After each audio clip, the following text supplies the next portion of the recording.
सभी को नमस्कार। इक्वल स्टडी सेंटर में आप सभी का स्वागत है। तो दोस्तों, ये है बेसिक मैथ का थर्ड पार्ट। अगर आपने बेसिक मैथ का फर्स्ट और सेकंड पार्ट नहीं देखा तो मैंने उनका लिंक वीडियो को डिस्क्रिप्शन में दिया हुआ है, आप वहां जाकर चेक कर लीजिए। तो आपका टाइम ज़्यादा जाया नहीं करते हुए करते वीडियो को स्टार्ट।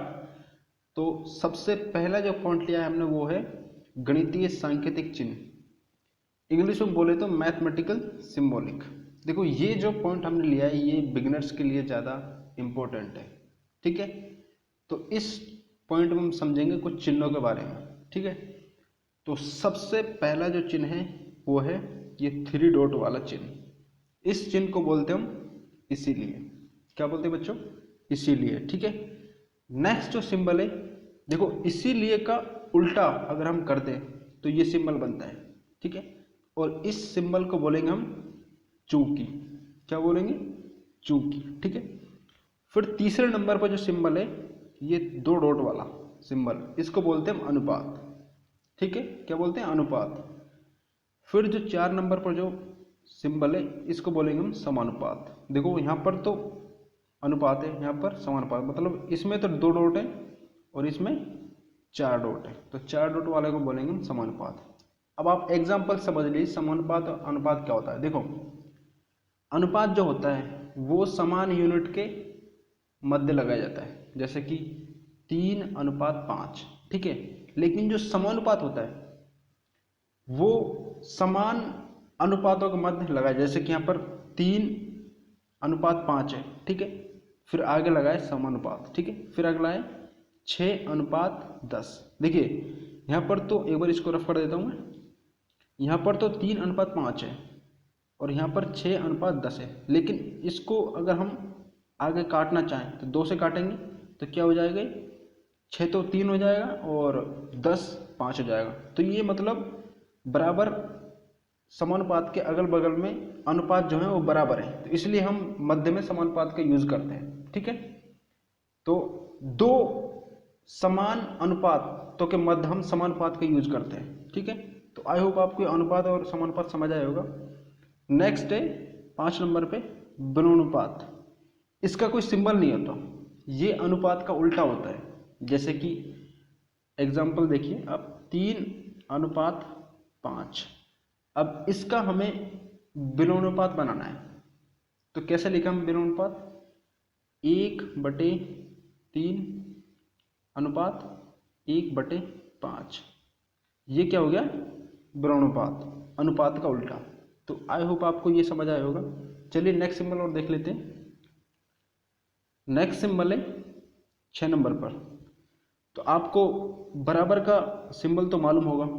ठीक है, अगर बराबर के सिंबल में एक लाइन ऐसे खींच दे तो ये कौन सा सिंबल बन जाएगा? बराबर का नहीं है। जैसे कि 3 बराबर नहीं होता 5 के। क्या? 3 बराबर नहीं होता 5 के, तो उसको हम कैसे दर्शाएंगे? 3 बराबर नहीं है 5 के। ठीक है, तो आई होप आपको ये बराबर का नहीं वाला सिंबल समझ आया होगा। नेक्स्ट जो सिंबल है 7 नंबर पे, ये वाला, इस सिंबल को बोलेंगे हम बड़ा। क्या बोलेंगे? बड़ा। देन उसके बाद 8 नंबर पे है छोटा। ठीक है, फिर जो 9 नंबर पे जो सिंबल दे रखा है इसमें मतलब जो डबल दे रखा है, यहाँ पर डबल चिन्ह दे रखे हैं, इनको बोलेंगे हम और बड़ा, क्योंकि ये देखो इसको बोलते हैं बड़ा। ठीक है, क्या बोलते हैं? बड़ा। अगर इसमें डबल लग जाए तो ये बन जाएगा और बड़ा। ठीक है, फिर आता है 10 नंबर पे। देखो यहाँ पर तो ये इसका जो बड़ा मुंह है, इसका बड़ा जो मुंह है वो लेफ्ट साइड है, लेकिन इसका जो बड़ा मुंह है वो राइट साइड है।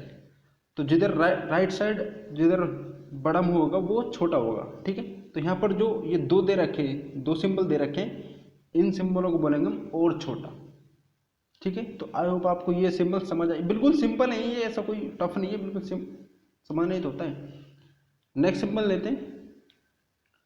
नेक्स्ट सिंबल है 11 नंबर पे वर्गमूल का। इसको बोलते हैं हम वर्गमूल, जो यहाँ पर सिंबल दे रखा है। ठीक है, 12 नंबर का जो चिन्ह है उसको क्या बोलेंगे हम? घनमूल।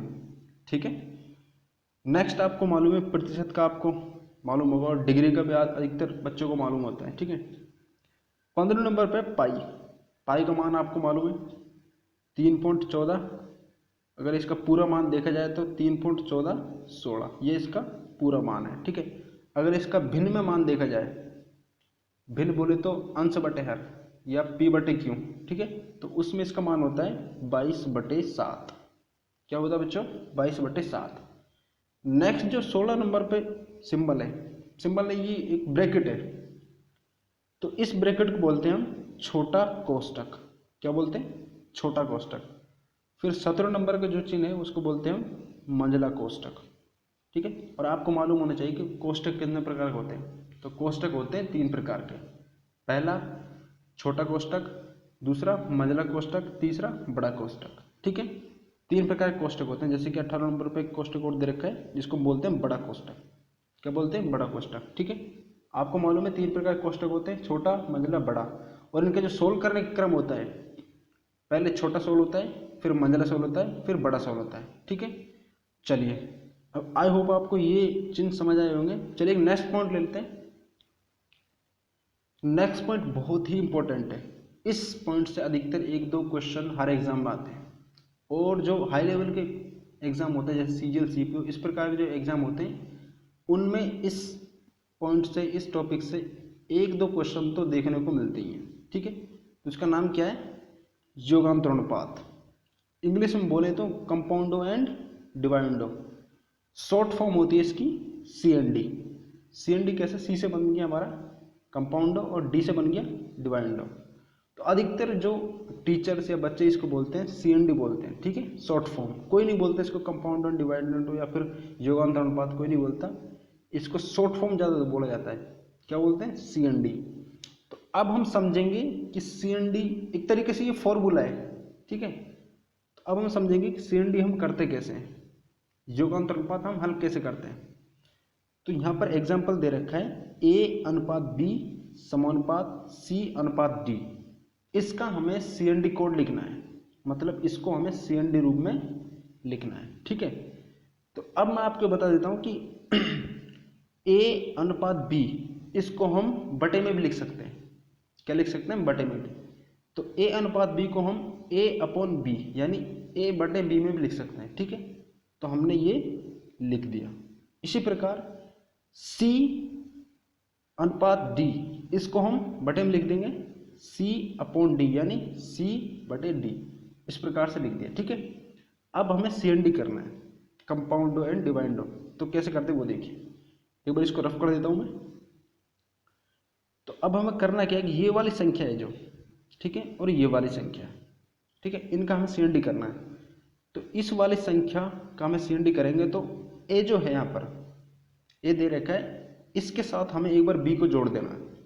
यहाँ हमने B को जोड़ दिया, ठीक है। फिर A के साथ हमें एक बार B को घटा देना है। ये हमें काम करना है, ठीक है। फिर नेक्स्ट इसी प्रकार अगली वाली जो संख्या उसको हमें इसी प्रकार C के साथ D के जोड़ देना। फिर नेक्स्ट C के साथ -D कर देना, ठीक है। ये हमारा CND हो गया। इतना सा काम करना होता है और ये CND रूप हो जाता है, ठीक है। अब मैंने आपको क्या बताया था कि एक बार इसको रफ कर देता हूँ दोबारा में। मैंने आपको क्या बताया था कि हम A/B को हम A/B भी लिख सकते हैं, ठीक है। तो यहाँ हम इनको अनुपात में भी लिख सकते हैं, इसके अनुपात इसके, ठीक है। यहाँ पर ये अनुपात में हमने लिख दिया। इसी प्रकार इनको भी यहाँ पर अनुपात में लिख दिया, ठीक है। तो अब इसका जो CND कोड होगा, देखो ये हमने यहाँ पर लिख दिया। इसका जो CND कोड होगा देखो A बराबर तो हो जाएगा A+B, ठीक है। नेक्स्ट B बराबर हो जाएगा A-B। फिर C बराबर हो जाएगा C+D। फिर D बराबर हो जाएगा C-D। तो इस प्रकार से CND कोड करना होता है, CND निकालना होता है। तो बिल्कुल इजी है, ऐसा कोई टफ नहीं है ये, बिल्कुल। 1-2 बार आप और देखोगे वीडियो को तो आपको अच्छे से समझ आ जाएगा, ठीक है। तो आई होप आपको ये CND समझ आया होगा। चलिए नेक्स्ट पॉइंट लेते हैं। नेक्स्ट पॉइंट बहुत ही इंपॉर्टेंट है। क्या नाम है इसका? V BODMAS rule. अधिकतर टीचर या स्टूडेंट इसको बोर्डमास का रूल बोलते हैं, लेकिन इसका पूरा जो नाम है वो है वी बोर्डमास, ठीक है। तो अब जो ये वी बोर्डमास होता है, इस टॉपिक से हर एग्जाम में 2 से 3 क्वेश्चन तो फिक्स है, चाहे वो आप एसएससी देख लो, रेलवे देख लो, बैंक देख लो, या फिर कोई भी एग्जाम देख लो जिसमें मैथ आता, 2 से 3 क्वेश्चन तो फिक्स हैं, ठीक है। और मैं आपको इस टॉपिक को इस कदर पढ़ाने वाला हूँ कि बिल्कुल ग्राउंड लेवल से, बिल्कुल जीरो लेवल से हाई लेवल तक। तो अब समझते हैं कि बी बोर्ड मास जो होता है उसके किस प्रकार के क्वेश्चन आते हैं। जिन क्वेश्चनों में प्लस, माइनस, गुणा, भाग, ब्रैकेट, फ्रैक्शन, पावर, इस प्रकार का जो सारी कैलकुलेशन होती है उनका एक संकलन बन जाता है, वो सारी कैलकुलेशन एक ही क्वेश्चन में आ जाती हैं, तो उस क्वेश्चन को हम वी बोर्ड मास के रूल से हल करते हैं, ठीक है। ये आपको समझ आएगा। नेक्स्ट देखते हैं इसकी फुल फॉर्म बेसिकली होता क्या है। बी बोर्ड मास जो यहाँ पर लिखा हुआ है इसकी फुल फॉर्म देखते हैं, ठीक है। तो सबसे पहले आता है वी। क्या आता है? वी। तो वी से बन गया हमारा वेक्टर। तो वेक्टर को हिंदी में देखें तो आता है बार। अगर और पर्यायवाची देखें इसकी तो रेखा बंधनी, ठीक है। वेक्टर मतलब बार या रेखा बंधनी, ठीक है। अब ये वेक्टर होता क्या है, जैसे कि यहाँ पर मैंने लिखा 4, इसके ऊपर मैंने ये बार लगा दिया, इसको हम बोलते हैं वेक्टर, ठीक है। तो वी का मतलब आपको समझ आएगा। नेक्स्ट है बी, बी फॉर बॉय। तो इसका मतलब क्या होता है? ब्रैकेट, ठीक है। क्या होता है? ब्रैकेट। अब आपको ब्रैकेट मालूम होने चाहिए कितने प्रकार के होते हैं। ब्रैकेट होते हैं 3 प्रकार के, छोटा, मंझला और बड़ा, ठीक है। और इनके जो सोल्व करने का क्रम होता है वो भी सबसे पहले हम छोटा सोल्व करते हैं, देन उसके बाद मंझला, देन उसके बाद बड़ा। तो इस प्रकार से इनका क्रम होता है, ठीक है। ये आपको भी समझ आएगा। नेक्स्ट आता है ओ, ठीक है। ओ से बनता है हमारा ऑफ, ठीक है। ऑफ को हम हिंदी में बोलते हैं का। क्या बोलते हैं बच्चों? का। तो ऑफ से बन गया का। ऑफ से और कुछ और बनता है, जैसे कि यहां पर बन रहा है ऑफ परसेंटेज, प्रतिशत, ये आपको मालूम है। ऑफ पावर, ये भी आपको मालूम है। ऑफ पावर का मतलब होता है घात, ठीक है। देन उसके बाद है ऑफ फ्रैक्शन। फ्रैक्शन का मालूम आपको भिन्न, जिसको हम अंश बटे हर के रूप में देखते हैं, यानी पी बटे क्यू के रूप में, उसको बोलते हैं हम फ्रैक्शन, ठीक है। तो ओ का मतलब आपको समझ आएगा। देखो क्वेश्चन में आपको जहां पर भी ऑफ लिखा दिख जाए या फिर का लिखा दिख जाए, तो जब उसको हल करेंगे तो हम ऑफ या का की जगह हम गुणा का निशान लगा देंगे, ये आप ध्यान रखना, ठीक है। फिर देन इसके बाद आता है डी।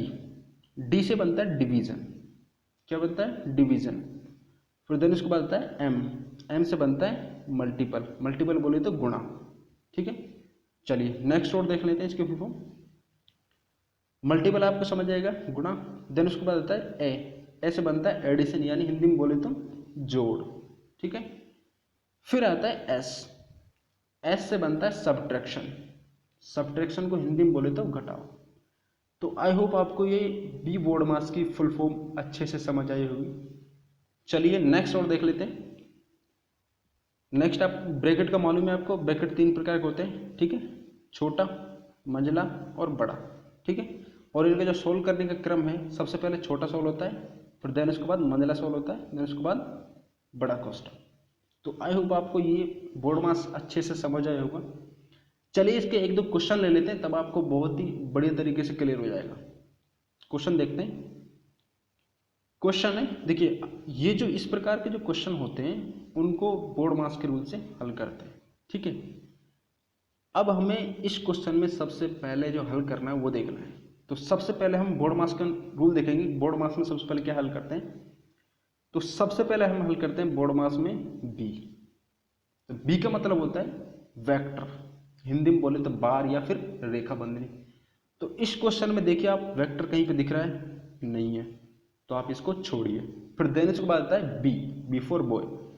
बी से बनता है ब्रैकेट। अब आप देखिए इसमें क्वेश्चन में ब्रैकेट कहाँ है? हाँ बिल्कुल है, ब्रैकेट तो है, तो हम ब्रैकेट सोल्व करेंगे। तो ब्रैकेट के अंदर जो संख्या दे रखी है उनको हम सोल्व करेंगे, ठीक है। तो ब्रैकेट के अंदर जो संख्या दे रखी है उनमें सबसे पहले क्या सोल्व करेंगे वो देखिए। तो ब्रैकेट के अंदर दे रखा है, भाग दे रखा है, प्लस दे रखा है और गुणा दे रखा है। तो इसमें सबसे पहले क्या सोल्व करते हैं, वही हम बोर्ड मास के नियम से चलेंगे, ठीक है। तो बोर्ड मास में सबसे पहले क्या सोल्व करते हैं, भाग, ठीक है। तो भाग सोल्व करिए।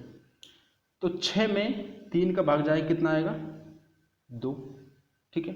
इसी प्रकार पूरी संख्या को हम ऐसे कैसे लिख देंगे, 2 + 6 गुणा 2, ठीक है, ये आ गया। और इसको ऐसे लिख देंगे, ठीक है, इस वाली संख्या को। तो 2 गुणा 6 प्लस 2। अब इसमें सबसे पहले क्या सोल्व करेंगे, तो इसमें हम सोल्व करेंगे गुणा। तो 2 गुणा 6 करेंगे, कितना आएगा 12, ठीक है। तो 12 प्लस 2, फिर इसको जोड़ देंगे, 14 आ जाएगा। तो इनको जब तक ये वाली मतलब जब तक ब्रैकेट सोल्व नहीं हो जाता पूरा, तब तक इन संख्याओं को हम ऐसे ही लिखते चले आएंगे, ठीक है। फिर देन जैसे 14 आ गया यहाँ पर, तो फिर ये भाग इधर लिख दिया। एक बार इसको रफ कर देता हूँ मैं। तो 14 भाग 7 प्लस 5 ये आ गया। अब इसमें सबसे पहले क्या सोल्व करना है, तो इसमें सबसे पहले हमें सोल्व करना है भाग। तो 14 में 7 का भाग देंगे तो कितना आएगा 2, ठीक है। फिर ये इस वाली संख्या को हम ऐसे कैसे यहाँ पर उतार देंगे, ठीक है।